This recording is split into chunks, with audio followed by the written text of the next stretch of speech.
He first suspected that they were going to eat him when he noticed the distinct lack of Yuletide smells.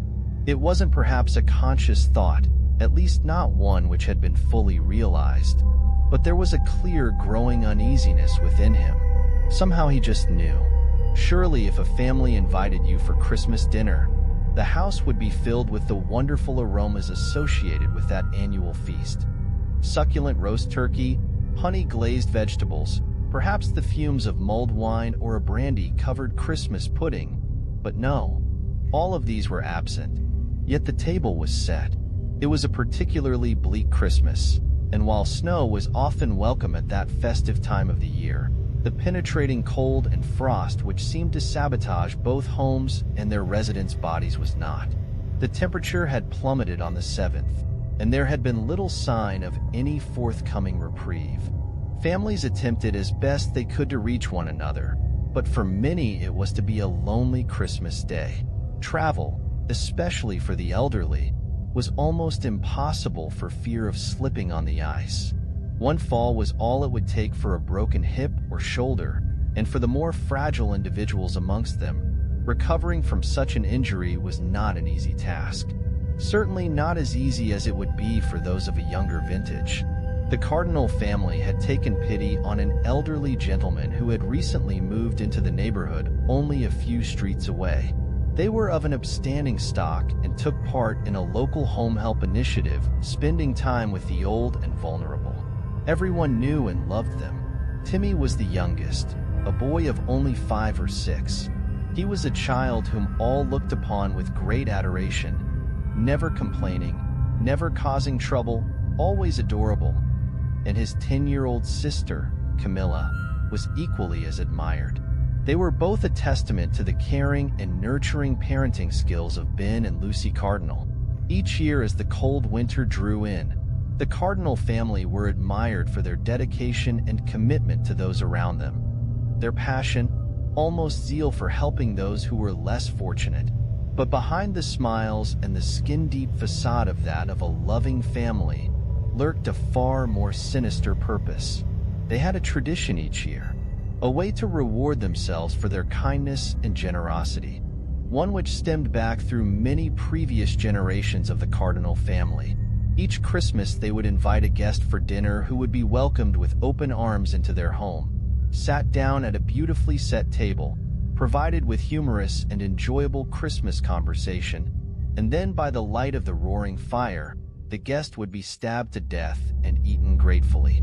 They all reveled in the old tradition, with Timmy looking forward to it the most. He had a ferocious appetite and a waistline to match it. But children do get so wrapped up in the anticipation of a family Christmas, and his parents were delighted to see a growing boy fill his belly. Camilla was of a more quiet disposition than her stout little brother, slight of figure with a pallid complexion which reminded all of her mother, but make no mistake, she adored eating with the family and could render anyone silent with a sharp, cold insult. Ben was the local police chief for the area, so covering up their annual feast was quite the cinch, while Lucy was, shall we say, a relation of sorts and was entirely enthusiastic about maintaining the Christmas tradition. Their guests were invariably those without family and often of a ripe old age, forgotten by society, left to wither in their isolated little houses. Ben explained to the children yearly that it was almost a kindness to put the victims out of their slowly increasing misery, and besides, when they did eventually die, they would be shoved into a box in the ground or roasted into ashes. What a waste of good meat. This year Timmy and Camilla were especially excited. It was all their mother could do to calm their nerves. But on that Christmas Eve it was nearly impossible, for they knew the special treat they were in for the following day. The Cardinals were hosting a most special guest. His name was Sergiu Moraru, and he hailed from Eastern Europe. They had never had foreign meat before, and the very idea of tearing into some delicious exotic muscle and fat made this year's feast something to really look forward to. They had met Old Man Moraru just a few weeks earlier when Ben had noticed the unusual name on his home help list. Each year as Christmas approached, The volunteers at the local church would be given names and addresses of pensioners in the area who had no family and would be left quite alone over the holiday season. At that festive time of year, and worried that many of the Freilier residents might succumb to the biting cold, church committee members would visit each of these lonely individuals and offer a friendly ear, a helping hand, and often some hearty food to the poorest of those on the list. The names would rarely change, but at least one person on that list would sadly pass away that year. Being an upstanding member of the community and a high-ranking police officer in the area, Ben would often inform the church that one of their flock had sadly passed away, and with no friends or family known, he would concoct a lie which usually involved a long-lost son or daughter, appearing to take their sadly departed parents somewhere far away to be buried. That, or he would say that they had simply moved, having a bit of a deal with a local estate agent and solicitors firm to throw the proceeds from any property sales their way. The family were not without influence. It was incredible how little people questioned this, but as the Cardinals ensured that each Christmas meal was not an active member in the church or community, people just assumed that Ben knew best. This year the Cardinals had been hoping to invite Lucy Reindridge around for her Christmas swan song, but unfortunately she had died during the summer. Ben had investigated, and he suspected that an intruder had been inside the house with her at the time of her death, but it seemed as though the causes were natural. No, the family would just have to have someone different for dinner. Then the name appeared on the list. Sergio Marraro, 86.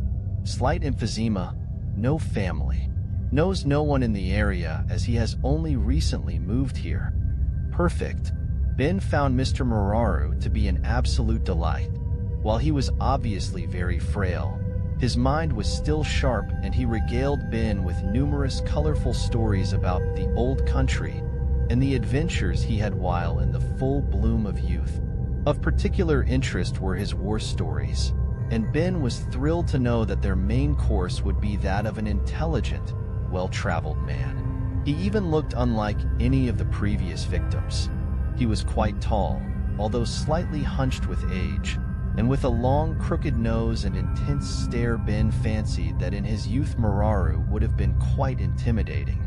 His kind smile and obvious fragile frame, however, left Ben in no doubt that the kids would love him. They enjoyed eating those with character and a gentle disposition.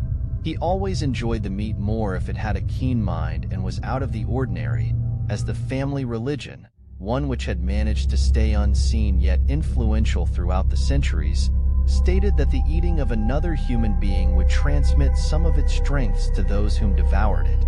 As with many of those who can only look into the past rather than into the future, Sergio Marraro enjoyed the company greatly and was touched when Ben invited him to sit at his family's Christmas table. The old man was extremely frail and required the assistance of both Ben and Camilla to help him in and out of Ben's car and then into the house. His emphysema was particularly bad that day, as each step was accompanied by the wheezing, fluid-filled sounds of struggling lungs. Each room of the Cardinal home was draped in a multicolored selection of rather crass Christmas decorations, with numerous cards adorning every visible table and mantelpiece, showcasing just how popular Ben and his family really were. The table was beautifully laid with a red cotton cloth resting underneath an elegant cream dining set.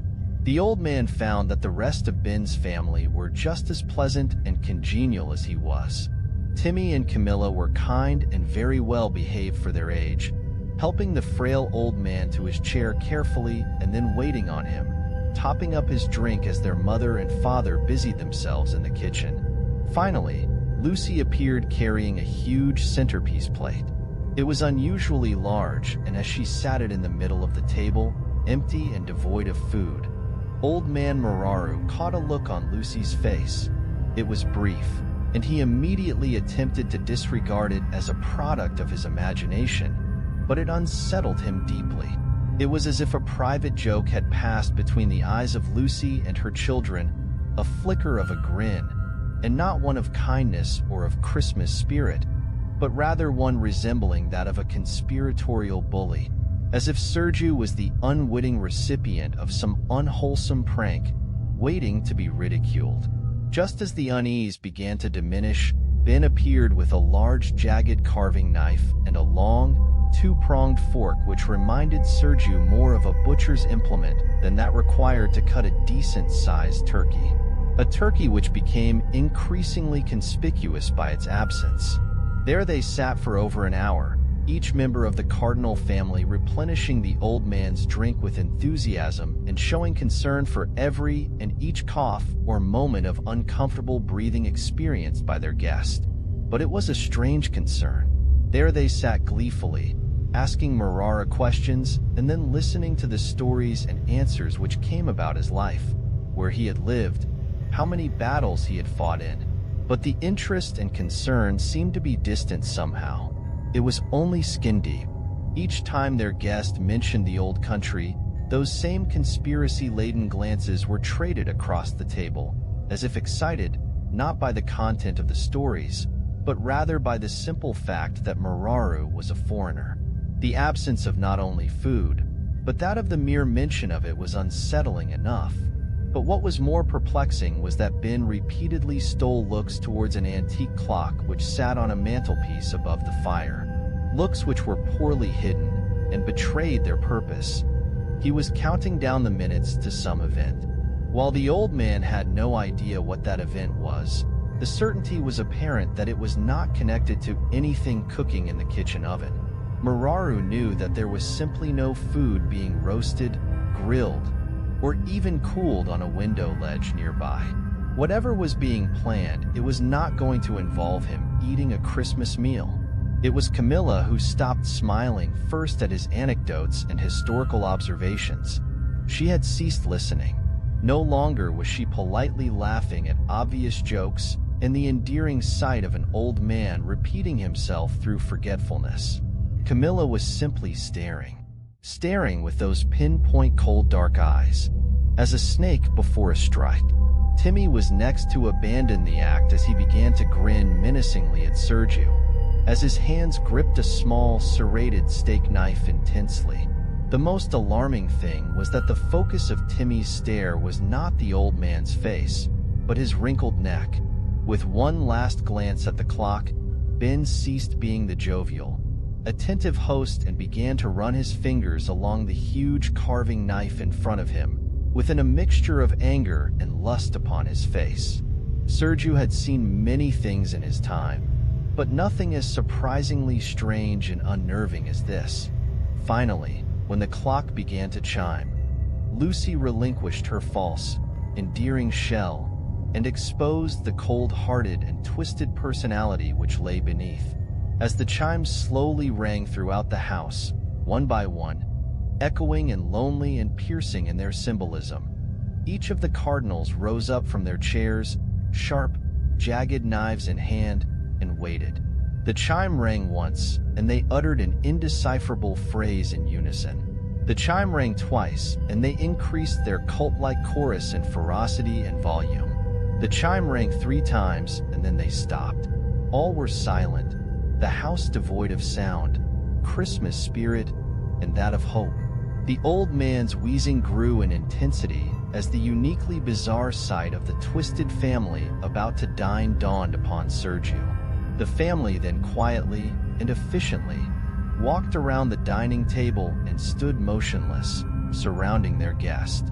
Just as the old man was about to inquire what was to become of him, the clock on the mantelpiece burst into life one final time.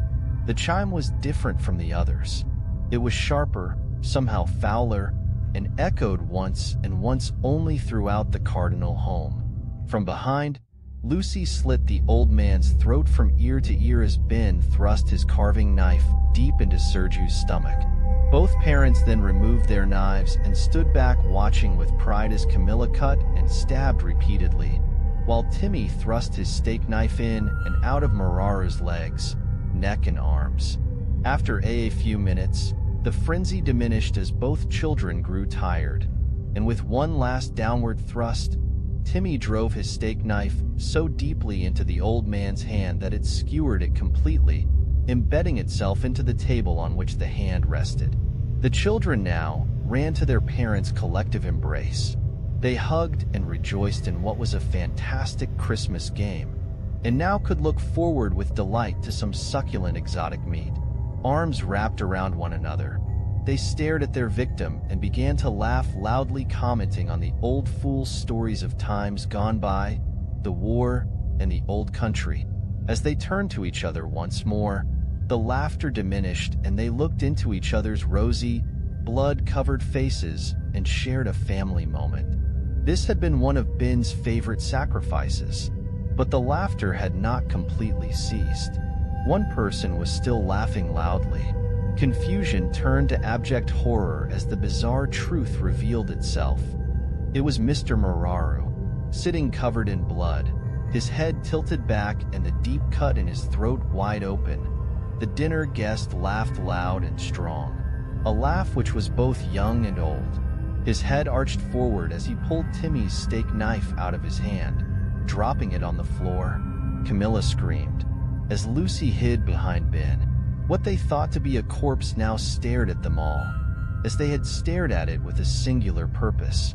Timmy began to pee himself and cry as two previously retracted fangs cracked through the old man's upper gum, revealing a serrated and terrifying grin. As he rose to his feet, Lucy fainted, and with both hunch and age now gone, the Cardinal's guest loomed tall and dark before them, his eyes piercing, telling tales of countries and decades and of centuries of existence. Sergio Mirark ate well that Christmas.